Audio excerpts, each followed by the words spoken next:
টাকা পয়সা রেডি, সবকিছু প্রস্তুত, বিবাহ করবেন কাকে? ইচ্ছা মতো বিবাহ করা যায় না।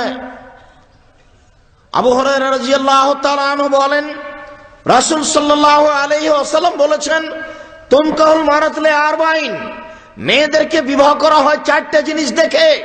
আমি মুহাম্মদ সাল্লাল্লাহু আলাইহি ওয়াসাল্লাম চারটা জিনিস দেখতে বলিনি। এটা আমার নীতি নয়, এটা পুরুষের নীতি, এটা পুরুষের বৈশিষ্ট্য, এটা পুরুষের নীতি, এটা পুরুষের চরিত্র। তারা বিবাহ করলে চারটা জিনিস দেখে। এক, লেমালেহা, দেখে মেয়েটা ধনী কিনা। দুই, বলে হাসাবেহা, দেখে মেয়েটা বংশীয় কিনা। তিন, বলে জামালেহা, দেখে মেয়েটা সুন্দরী কিনা।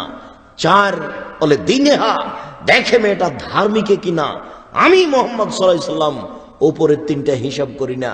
আমি বলছি, ফাজফার বেজাতির দিন, তোমরা ধার্মিক মেয়েকে বিবাহ করো। বেহায়া লজ্জাহীনা মহিলারা সমাজে বাকি থেকে যাক, তাদের আনতে হবে না বাড়িতে। চারটে জিনিস দেখে বিবাহ করতে বলেছেন, এই তর্জমা মিথ্যে, এই তর্জমা ভুল। তিনি চারটে জিনিস দেখতে বলেননি। ধার্মিকতা থাকার পরে ওগুলো থাকলে ভালো কথা। ধার্মিক মেয়েকে বিবাহ করতে হবে, তখন তিনি বলেননি সুন্দরী, তখন তিনি বলেননি ফর্সা, তখন তিনি বলেননি জমিদারের মেয়ে, তখন তিনি বলেননি বিত্তশালীর মেয়ে, তখন তিনি বলেছেন ধার্মিক মেয়েকে বিবাহ করো। তাহলে এই কথায় আগাতে হবে। এইরকম মেয়ে খুঁজতে হবে কোথায় রয়েছে, কে এমন। আবু হুরায়রা রাদিয়াল্লাহু তাআলা আনহু বলেন, রাসূল সাল্লাল্লাহু আলাইহি ওয়াসাল্লাম বলেছেন, আলা উখবিরুকুম মিন খায়রিন নিসা, আমি কি তোমাদের ভালো মেয়ের কথা বলে দেব না? সবচেয়ে ভালো মেয়ে কে? সাহাবীরা বললেন, বলেন সবচেয়ে ভালো মেয়ে কে? তখন রাসূল সাল্লাল্লাহু আলাইহি সাল্লাম বললেন, এজা নাজারতা ইলাইহা সাররাতকা, তুমি তার দিকে তাকালেও তোমাকে খুশি করতে পারে।